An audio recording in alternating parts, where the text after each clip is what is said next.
Slam machine इस्तेमाल करने वाले स्लैम मशीनों की आवाज़ों से बहुत परेशान होते हैं। कहते हैं उमर भाई जब स्लैम मशीन को चला रहे हैं तो स्लैम मशीन बहुत ज़्यादा आवाज़ें कर रही हैं, टक टक टक टक टक टक आवाज़ें करती रहती है और आवाज़ों ने बड़ा परेशान किया होता है। अगर आप भी आवाज़ों से परेशान है, देखिए मसला क्या होता है और मसले को किस तरह हल करना आपको मैं बताता हूँ। देखिए मसला आता है मशीन में ऑयलिंग करने का। लोगों से कहते हैं ना मशीन में ऑयलिंग करे, लोग कहते हैं भाई हम तेल डाल रहे हैं, लेकिन कुछ पॉइंट ऐसे होते हैं मशीन के अंदर जिनमें लोग ऑयलिंग नहीं करते।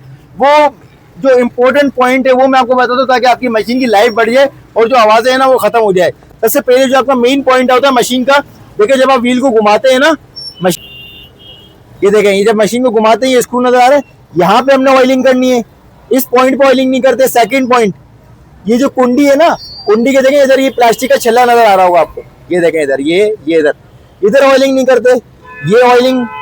फिर ये स्क्रू के पास इधर ऑयलिंग नहीं करते, इधर ऑयलिंग बहुत जरूरी होती है, ये पॉइंट। और last and the least point जो लोगों को पता ही नहीं होता, ये मशीन का ये शटर खोलता है और यहाँ पे देखें जब मशीन को चलाते हैं ना, यहाँ पे आप फोकस करें, ये देखें जब मैं मशीन को चला हुआ ना, ये आगे पीछे होगा, ये लीवर, ये देख रहे हैं आप, यहाँ से मशीनें करती है आवाज़। इधर आपने ऑयलिंग करनी है, इन 3 पॉइंट्स पे आपने ऑयलिंग करनी है। अब हम जब मशीन को चलाएंगे मशीन बिल्कुल साउंडलेस हो जाएगी और चलने में भी स्मूथ हो जाएगी, भारीपन भी खत्म हो जाएगा।